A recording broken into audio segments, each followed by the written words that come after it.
그러니까 삼성이 13GBps도 실제 양산에서 적용해서 제품을 만든다라고 봤을 때는 26TB가 충분히 나와야 되는 게 정상인데 11.7GB를 만약에 지원을 제대로 했다라고 하면은 22TB/s를 충분히 넘겨서 만족할 수 있다라는 거거든요. 삼성이 이렇게 발표를 했어요.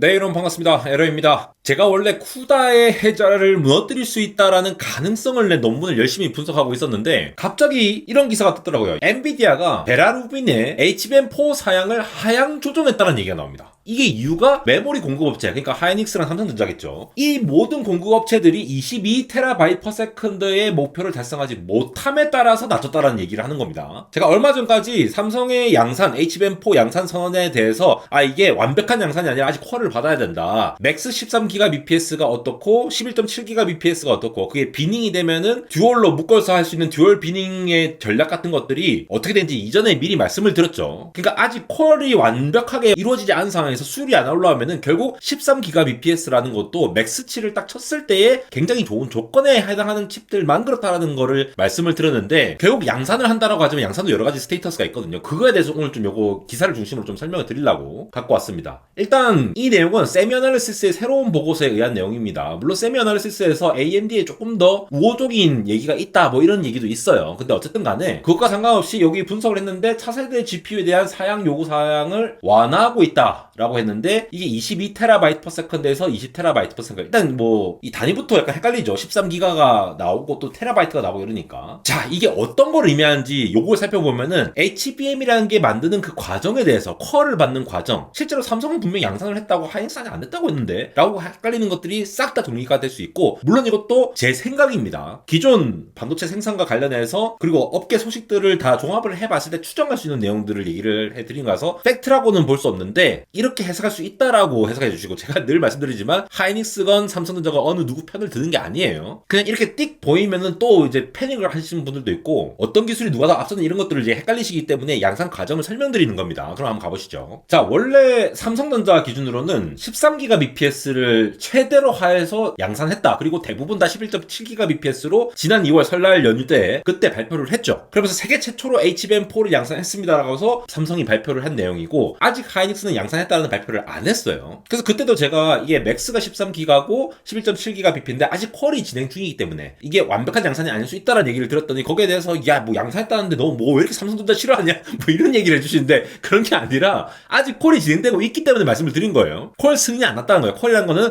이대로 해서 쭉쭉쭉 뽑아내면 됩니다라는 엔비디아의 승인이 아직 안 났다라는 거예요. 그렇게 업계에 알려져 있기 때문에. 그런데 지금 나온 얘기들은 엔비디아 출하 스펙 기준으로는 10GBps로 맞출 것 같다라는 얘기를 하는 거예요. 이상하잖아요. 분명히 최고치는 13GBps를 지원한다고 했고 삼성은 11.7GBps를 주로 쭉쭉쭉 뽑아낼 수 있다라고 선언을 한 것 같은데, 지금 얘기 들어보면 10GBps를 낮춰서 얘기한다는 얘기가 드는 거예요. 일단 단위부터 정리를 해보면은, 자, 뉴스 기사에서는 일단 원래 초당 22TB를 지원하는 거를 얘기를 했는데 이걸 20TB 수준으로 낮췄다고 얘기를 하거든요. 근데 앞서 말했던 이 13GBps, 10GBps 이거는 핀 한 개 얘기예요. HBM에 2048개의 데이터 엘리베이터가 쭉쭉 있잖아요. 이게 쌓아놨으니까 그 데이터 통로를 통해서 IO 핀들을 통해서 데이터가 흘러가는데 이 핀당 속도를 내는 게 13기가냐 11.7기가냐 아니면은 10기가냐 이런 얘기들이 나오고 있었던 건데, 삼성이 D1C 공정을 빠르게 도입하고 삼성 파운드리의 4나노 선단 공정을 가져와서 베이스 다이, 로직 다이를 딱 만들므로써 이 IO 시그널 인터그리티를 굉장히 챙겼다라고 추정할 수 있는 부분들이 있겠죠. 그래서 이 핀 한 개 기준으로는 13기가니 10기가니 11.7기가니 이렇게 얘기되는데 요거 곱하기 2048을 내보세요. 그런 다음에 HBM이 보통 GPU 근처에 8개가 스택이 쌓여 있으면은 결국 한 GPU당 쏟아낼 수 있는 메모리 대역폭이라는 것이 10기가에서 2048개 엘리베이터를 곱하고, 지금 비트니까 바이트로 표현하기 위해서 8로 나눴죠. 8비트가 한 바이트니까. 그런 다음에 HBM이 8개 붙었다 해가지고 8을 곱해버리면은 20.48TB/s가 나온다는 거예요. 즉 10GBps를 지원하면은 20.5TB 정도가 나온다 라고 해석할 수 있겠죠. 그래서 이 쭉쭉쭉 계산해보면은 10기가, 11기가, 13기가 이때 각각 해보면은 20.48, 22TB, 26.6TB까지 나와요. 그러니까 삼성이 13GBps도 실제 양산에서 적용해서 제품을 만든다라고 봤을 때는 26TB가 충분히 나와야 되는 게 정상인데 11.7기가를 만약에 지원을 제대로 했다라고 하면은 22TB/s를 충분히 넘겨서 만족할 수 있다라는 거거든요. 삼성이 이렇게 발표를 했어요. 11.7GBps를 지원한다라고 했었잖아요. 근데 이것조차도 안 안 돼서 지금 10GBps대로 할 거다. 그러니까 여기서 혼란이 생길 수 있다는 겁니다. 삼성전자가 뭔가 잘 못 만들어 놓고 양산을 했다라고 미리 얘기를 한 걸까요? 아니면 엔비디아가 뭔가 문제가 있어서 있을까요? 여기서 추정해 볼 수 있는 게 있습니다. 일단 먼저 정리를 해야 될 게, 자, 같은 칩이라 하더라도 어떤 거는 13기가가 지원이 되고 어떤 거는 10기가가 지원이 되고 이런 것들이 달라질 수 있다는 건 제가 이전에도 말씀을 드렸죠. 웨이퍼에서도 이 특성에 따라서 흔히 이제 상위 빈에 해당하는 선별된 어떤 좋은 것들을 잘 모아가지고 하면은 13GBps에서 나올 수 있을 거다라고 제가 지난 시간에도 말씀을 드렸죠. 그래서 이게 양산 제품으로서 듀얼 비닝 할 때 13기가랑 11기가로 나눠져가지고 하기에는 이 13GBps의 이 양품 굉장히 그 프리미엄급의 칩 다이들만 모아서 하기에는 좀 빡세지 않을까라고 제가 추정을 한 적이 있었는데, 반대로 얘기하면 이 13GBps까지 된다라는 얘기는 특정 전압에서 특정 온도에서 그리고 스트레스 조건이 그렇게 빡세지 않은 조건에서 좀 이렇게 잘 나오는 케이스를 말하지 않았을까라고 다시 한번 좀 추정을 해볼 수 있는 부분들이 있겠죠. 반면에 그냥 일반적으로 빡센 그냥 매스 프로덕션 양품만 선별하지 않고 실제 그 NVL 72, NVL 144 이렇게 합쳐가지고 엄청나게 열이 많이 있는 상황에서 해봤을 때는 아 이게 11.7GBps도 모자라고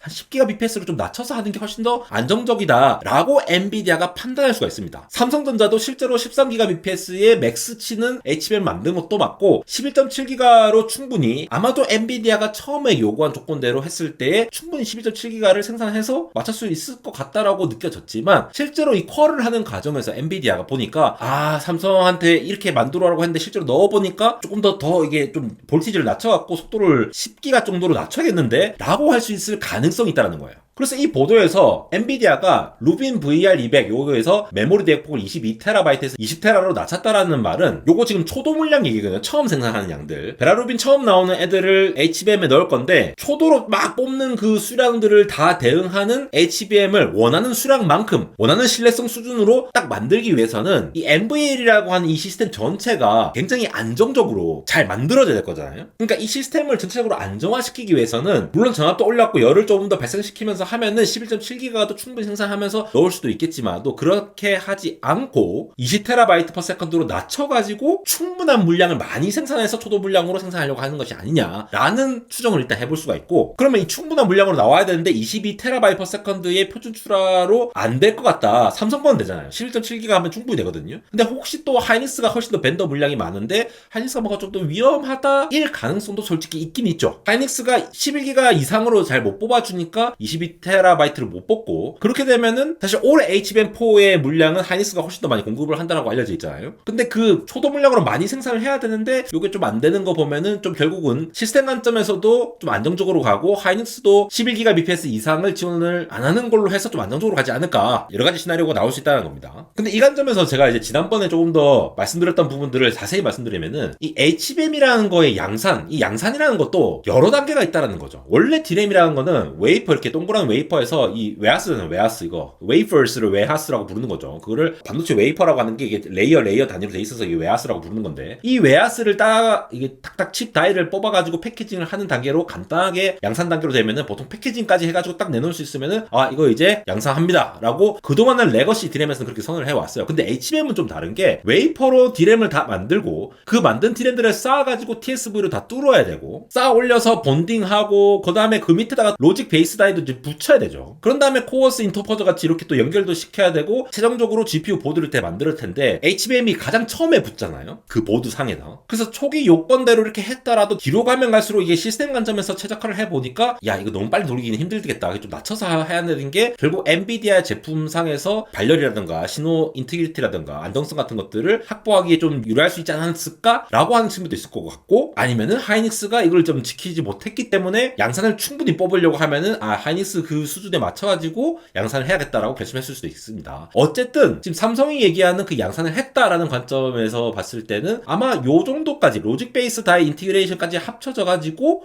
메모리 입장에서는 이거 HBM을 만든 게 맞으니까 그렇게 해서 양산을 했다라고 선을 했는데, 그 이후에 또 인터포저 패키징이라든가 이런 걸 해보니까 야 삼성 너네도 10기가 쪽으로 낮춰가지고 해야 좀 안정적으로 갈 것 같아. 왜냐면 우리 시스템이 너무 빡셀 수도 있거든. 이렇게 얘기가 될 수도 있다라는 거예요. 특히나 HBM 같은 경우에는 한 개 다이의 수율이 99%라고 엄청나게 좋게 나왔다고 칩시다. 근데 그럼에도 불구하고 이게 이제 본딩 수율이라고 해서 얘를 쌓아 올리면 올릴수록 4개, 8개, 12개, 16개 이렇게 올리면 올릴수록 이 올린 것 중에 하나라도 뭔가 잘못되거나 붙이면서 하나가 크랙이 생긴다거나 망가지면은 전체를 다 날려야 되잖아요. 결국 HBM 쌓인 거 전체로 봤을 때 단 한 개라도 문제가 생기면은 이 수율이 이렇게 떨어진다는 거. 그렇기 때문에 HBM이 진짜 비싸다는 겁니다. 그래서 이대로 가면 쭉쭉쭉 떨어지기 때문에 제가 KGD라고 말씀드리죠. known good 다이인데 좋은 다이라고 이미 알려져 있는 것들을 선별을 한 다음에 이런 것들을 이제 리페어를 한다든가 리던더시를 좀 더 붙인다라든가 검증을 좀 더 빡세게 한다든가 이런 식으로 공정 시간이라든가 비용 복잡도를 올려가지고 이렇게 너무 팍팍팍 꺾이지 않도록 또 관리를 한다고 합니다. 그리고 이거 다 붙였다고 칩시다. D램하고 이거 엘리베이터로 TSV 쫙쫙쫙 다 뚫고 하고 난 다음에도 이 밑에 또 삼성 파운드리의 4나노 공정 혹은 TSMC의 이 로직 다이가 이렇게 붙여야 되잖아요. 스택 아래쪽에 이 로직 베이스 다이가 뭐 IO를 한던가 파이 쪽 이렇게 통신할 수 있도록 하는 것들을 하려면은 이걸 붙여놓고도 또 이제 좀 잘 되는지 시그널 인테그리티 측면에서 이런 것도 다 검증을 해야겠죠. 근데 HBM은 처음에 엔비디아가 이렇게 만들어라고 시켰을 때 잘 만들어 왔는데 또 이걸 붙여갖고 밑에 이 코어스 서브스트레이트 이걸 붙여가지고 GPU랑 또 왔다 갔다 해보니까 이거 좀 발열이 좀 심한데 이러한 판단이 충분히 될 수도 있겠죠. 그런 상황이 벌어질 수 있잖아요. 지금 정확한 팩트는 모르지만 지금 추정을 해보는 겁니다. 그러니까 이러한 저러한 계산기를 두들겨 봤을 때 좀 보수적으로 일단 HBM도 전체적으로 속도를 낮춰야지만이 코어스로 인터포저로 왔다 갔다 하는 것들을 속도를 낮춰야지 전체적으로 발열이라든가 신호가 뭉개지는 것도 조금 더 덜 할 수 있겠으니까 시스템 전체의 인테그레이션 관점에서는 좀 더 보수적으로 엔비디아가 접근하지 않았을까라고 생각해 볼 수 있다는 거죠. 그래서 우리가 퀄 받았다 이렇게 얘기를 하잖아요. 양산은 분명히 시작했는데 또 퀄은 또 여러 가지로 진행을 하고 있는데 엔비디아 입장에서 제일 중요한 게 뭐겠습니까? HBM이 당장 IO가 얼마 나온다라는 것도 중요하겠지만 걔네들을 이 데이터 센터 안에 AI 데이터 센터 안에 렉의 고온으로 막 엄청 장시간으로 스트레스를 받는 상황에서 에러가 좀 덜 나야 될 거 아니에요. 그리고 전력이라든가 발열이 막 빡세게 주어진 상황에서도 성능이 제대로 잘 나올 수 있도록 해야 되니까 그러면서도 엔비디아가 또 많이 팔려고 하면은 공급량을 충분히 확보할 수 있을 만큼 너무 까다롭게 예를 들어 막 11기가 이상만 다 가져와 이렇게 해버리면은 생산이 충분히 안 될 수가 있기 때문에 그런 것들을 다 신경 써가지고 아마 10기가 BPS로 정하지 않았을까라고 추정해본다라는 겁니다. 그러니까 22TB/s가 11기가급이라면은 20TB 수준으로 낮춰서 하겠다라는 접근이 아닐까 싶고 결국 옛날에는 D램만 팔면은 이거 엔진만 판다고 생각하면 돼요. D램 해갖고 야 너네 D램으로 꽂았어 뭐 RU D램으로 꽂았어 이런 식으로 아니 LPDDR로 가져가서 너네가 박아서 써 이렇게 하면 되는 건데 HBM은 뭐 이렇게 TS 뭐로 엘리베이터도 뚫고 냉각 조건에서도 얼마나 잘 동작하는지 베이스 다이도 붙여야 되고 전체 다 패키징 해야 되고 호스로 연결해야 되고 해갖고 완성차 같은 이 과정에 있는 모든 과정에 대한 퀄을 받아야 한다는 거예요. HBM 특성이 이상할 수도 있고 이거는 엔비디아 GPU가의 발열이 너무 많이 발생을 해서 그럴 수도 있고 전반적인 관점에서 이게 왔다 갔다 즉 메모리 업체와 팹리스 업체에 왔다 갔다 하는 이 커뮤니케이션 과정 자체가 굉장히 복잡해졌기 때문에 지금 같은 상황이 올 수 있다라고 이해를 할 수가 있겠죠. 그래서 이제 우리가 양산의 의미라고 하는 것이 실제로 양산을 했을 거예요. 매스 프로덕션을 했을 건데 기술력이란 것과 양산은 결국 이제 판매를 하는 거니까 그런 관점에서 충분한 양을 확보를 한다는 의미가 좀 달라질 수 있다는 점. 그래서 초도 물량을 10기가 BPS 그러니까 20TB/s로 조절을 해가지고 대량으로 뭔가 한 번에 많이 수라를 해야지만 또 ASIC 진영이라든가 AMD라든가 이렇게 좀 방어를 할 수 있겠죠. 엔비디아 입장에서는. 그래서 현실적으로 좀 타협을 해서 하는 것이 아닌가라고 예측을 해볼 수 있다는 측면에서 지금 보고 있던 논문을 집어치우고 빨리 요거 만들어갖고 여러분께 전달해드리고 있습니다. 안달공학 인스타그램 언리얼.에러에서도 많은 소식들 이렇게 전달드리고 있으니까 팔로우 해주시고 재밌는 소식 얻어가시기 바랍니다. 지금까지 에러였습니다.